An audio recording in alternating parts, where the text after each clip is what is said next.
جب اقوام متحدہ کے سب سے بڑے پلیٹ فارم پہ پہلی بار بین الاقوامی اینٹی اسلاموفوبیا ڈے کے طور پہ 15 مارچ کو منوایا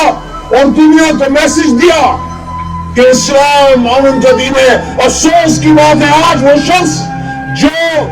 عالم اسلام کی طرف سے حضور صلی اللہ علیہ وآلہ وسلم کے ایک وکیل کے طور پہ قرآن سے مخاطب ہوا، آج اس کو اسلام کی محبت، حرمت رسول کی حفاظت، عالم اسلام کے تحفظ، اور پاکستان میں 2 بار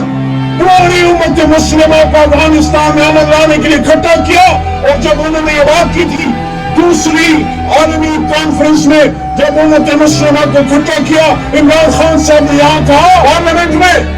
کہ وہ تمام امت مسلمہ کے لیے ایران ایک بلاک کی طرح مضبوط ہو، اور تبھی ہم کشمیر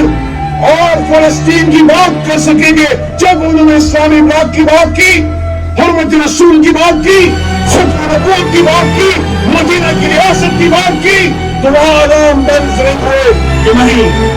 یہ جو بہت ٹیپو سلطان پیدا ہو رہا ہے. تو میرے دوستو، بات لمبی نہیں کرنا چاہتا، آپ کو یہ کہنا چاہتا ہوں کہ انشاءاللہ جو بڑا کام عمران خان کر گئے اس کو ہم انشاءاللہ آگے لے کے جائیں گے. اور جلد ہی ایک بار پھر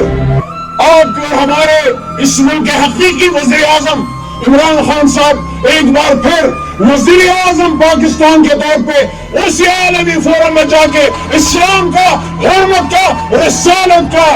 اور ہمارے دین کشمیر کا، فلسطین کا مقدمہ لڑنے جائیں گے انشاءاللہ آپ کی دعاؤں سے.